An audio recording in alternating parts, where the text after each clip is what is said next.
I'm Peter Zago, editor of Inventing the American Guitar. Our book is the first time that we've been able to tell the story of the development of the guitar in America. The guitar came to America with the arrival of C.F. Martin in 1833.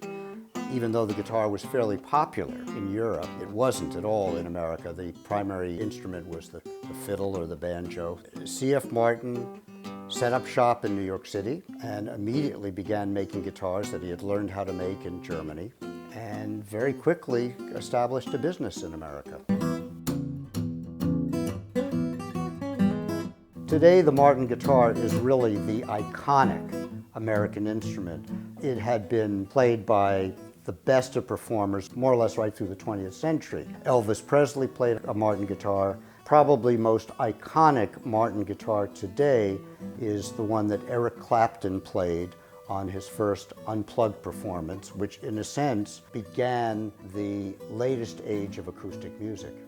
The earliest of Martin's guitars are beautiful, beautiful instruments. They didn't look like the guitar that we know of today as the American guitar, but by the Civil War, he was already making guitars that looked like the American Martin guitar today.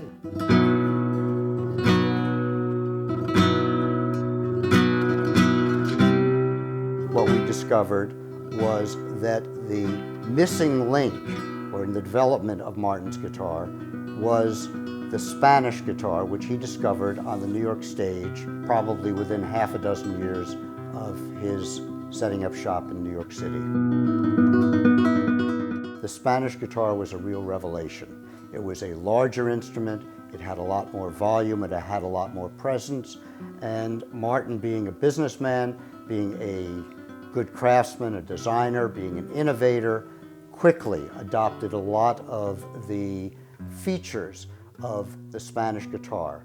Every guitar player would recognize this guitar as a modern Martin guitar, and it has all of the attributes of a modern flat-top guitar.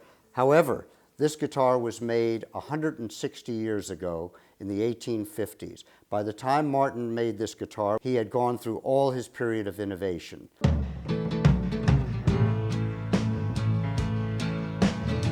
I pulled into Nazareth, was feeling about half-past dead.